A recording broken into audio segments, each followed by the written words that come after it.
A row has erupted over where to educate children with special educational needs. It's been sparked by Mary Warnock, widely credited as the architect of the policy to educate children with special needs in mainstream schools. It's nearly 30 years since her groundbreaking report helped open the doors of mainstream schools to SEN children. Government policy now advocates educating only those with the most severe difficulties in special schools. So 89%, some 1.3 million children with special needs, attend mainstream schools today. But now, in an apparent U-turn, Baroness Warnock has made the controversial claim that many of these children might be better off in special schools after all. I think it's plain now that the notion of inclusion of all children in the same school is actually not working in a very large number of cases. I mean, there have been two very, very critical reports which, in a way, inspired me to write a pamphlet, and one was from the Audit Commission, who suggested that the notion of statements for some children and not others ought to be looked at again and perhaps had outlived its usefulness. And there was an extremely critical Ofsted report on how children who had disabilities of various kinds were actually getting on in mainstream schools, and the answer was dire, actually. It was really very alarming. Mary Warnock's latest statements and these recent reports have reignited a heated debate about inclusion. This programme examines whether her concerns are justified, investigating current policy and practice, as well as hearing from a range of parents, schools and campaigners. I think I was horrified like everybody else. It seemed it was founded on so little information. It had nothing to do with the world as I know it to be. The pendulum may well have swung too far, and that having only inclusion does not provide the safety net for the more vulnerable and more sensitive in society that need it. She's missing out on the deep and full human rights arguments and the social arguments. And I would ask Baroness Warnock, where would she draw the line on inclusion of disabled kids in mainstream schools? Who is in and who is out? The 1970 Education Act finally ended the exclusion from school of children because of their impairments and embedded in law their right to education in schools, albeit mostly in special schools. The 1978 Warnock Report and the 1981 Education Act then paved the way for the inclusion policy we have today. The government says only those at the severe end of the scale should be educated in special schools. However, Baroness Warnock herself now disagrees. Special schools have got this reputation, and government constantly reinforces this by saying, of course we must keep special schools. They are essential for the most severe and complex disabilities. And that is where I think the great mistake lies, because I think there is a place for special schools for children whose disabilities are not so profound, not so permanent, but who simply cannot settle down to learn in an ordinary school. And one of the most depressing things in the world, I think, is to hear a teacher or to hear of a teacher who says to a parent about her child, well, I think she's coping, I think she's managing. That schools should be places where people learn what fun it is to learn things and be able to do something you couldn't do yesterday. And of course, just containing a child or having a child there who can just about keep her head above water is not enough.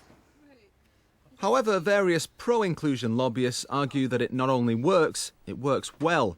They also insist inclusion is the only fair way forward. What's important about completely inclusive education is that it is ending hundreds, if not thousands of years of mistreatment and prejudice against people who have needs that are considered different to the majority of people. The new Baroness Warnock paper was very disappointing, and shocking almost, because it seemed to be based on such a little piece of evidence, you know, believing that she knew, when it had nothing to do with the reality that we know on the ground, the wonderful things that are going on in mainstream schools, the efforts teachers have put into it, the benefits to children, both disabled and non-disabled children. And it seemed it was like a blow in the face of progress. The difference between Micheline Mason's daughter's educational experiences and her own served to illustrate this progress. I was incredibly isolated at home. I took my 11 plus at home, which happened in those days, passed, but was then told I shouldn't have been told that I'd got such a good score because there was no school I could go to. I went to mainstream school ever since I went to preschool, nursery school, and I always went to school within my local community, so it meant I really managed to make good, strong friendships early on with people that lived nearby to me, which have kind of sustained themselves. And my life would look completely different if I hadn't been in mainstream education. I don't doubt it. I was one of a very small group of young people at the time that had that opportunity, and now I'm part of a very small group of young people that are going into higher education and are kind of getting to go out into the world. But it's clear to me that most of my peer group are not doing what I'm doing. Baroness Warnock's main concern, though, is not about whether mainstream schools should include physically disabled children such as Lucy, but whether they're right for those with behaviour so challenging it risks getting in the way of learning. Some of them are children with severe behavioural difficulties that have increased because of their failure at school. And so therefore, by the time they get to secondary school, they've given up on the whole idea of learning. It just isn't their scene. Whatever the actual cause of that is, they need to go to an environment which will enable them to learn. Because if children have a right by law to education, then it seems to me they have a right to be provided with somewhere that makes education possible. In fact, the SEN and Disability Act 2001 placed legal duties on mainstream schools to make reasonable adjustments to ensure pupils with impairments were not put at a disadvantage. But the question is, how well have they managed to do this? The government asked pro-inclusion charity Disability Equality in Education to examine what makes for good practice. They concluded that success depended primarily on a positive attitude within the management of a school. The thing that made the difference was there was a willingness to try.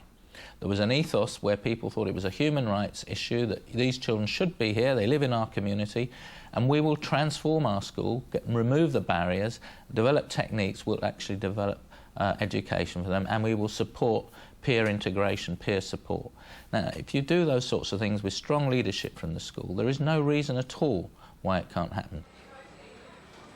The key issue for us as disabled people and in transforming education to inclusion is to recognise the difference between what we call medical model thinking, which sees the problem in the person, what's wrong with them, to see actually the problem is the barriers that beyond the person, barriers in the environment, barriers in the way we teach, barriers in language, and we need to remove those barriers to give people the rights and entitlement they have to access education alongside their peers.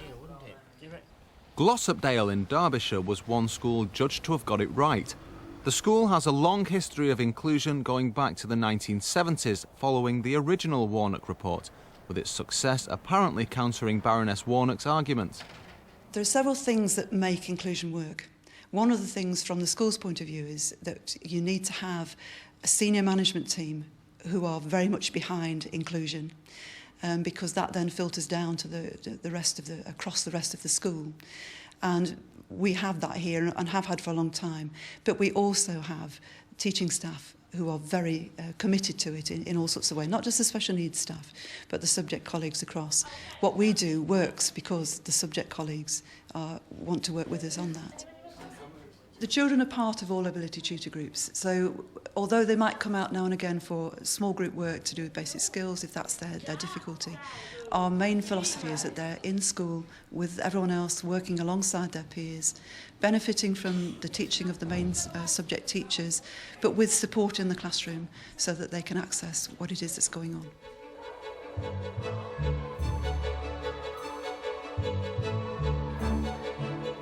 Glossopdale has nearly 2,000 students spread over 3 sites. It's fully comprehensive with the full range of abilities from students striving to reach basic literacy standards to those gaining entrance to top universities.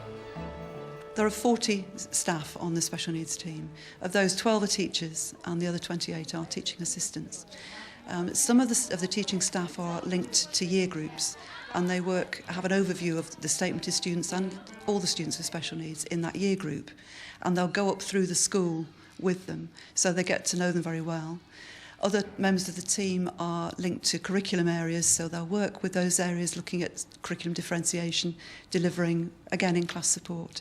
And then we have some teachers who are behaviour specialists who work with those with challenging behaviours. And the teaching assistants are split between those 3 teams. And with this level of commitment and resource, it appears they can succeed with children with a broad range of special needs. Gemma has Down syndrome. Gemma's thoroughly enjoying it. She's working very hard, she's coping with her homework, she's continuing to mix, she's made new friends, she comes home from school very happy and seems to be learning a great deal. So she's settled in very well, even though she's only been here for 1 term. So we're very, very pleased with that. She's able to write, she's able to read, she's able to mix. She goes out to friends' houses for parties regularly, and that wouldn't be possible if she hadn't mixed with ordinary kids. Even more complex special needs can be supported. Matthew is visually impaired, has learning difficulties and problems with his speech. Matthew's not a delicate child. From being young, he's been involved. He does most activities that most other children do to a very good standard. He's always been pushed. Academically, he's not as good as most children, but he's prepared to work. He works hard and he tries his best, and that's all I can ask for. And as long as he has that support to work with him, which he does here at Glossopdale, then I'm happy with that. I think being at Glossopdale will prepare Matthew far better to going into the outside world, possibly working, than he would have been prepared had he been in a special school. However, Glossopdale's success doesn't necessarily reflect what happens elsewhere in the country. The 2001 SEN and Disability Act may have strengthened the rights of children with special needs to an education in a mainstream school, but what's provided for them depends on where they live. We think it's crazy that a child in South Tyneside is 24 times more likely to be placed in a special school than a child in the London Borough of Newham. Parents and their advocates and also teachers tell us this is a really crazy and inadequate way of interpreting the same law. We asked the Secretary of State to intervene and to write to the high segregating education authorities and to maybe meet with them and say, what is going on here? Your interpretation of the law is very different to many other education authorities in the country. And her department, has written back saying things are in place, there are local circumstances, and interpretation of the law will vary according to these local circumstances.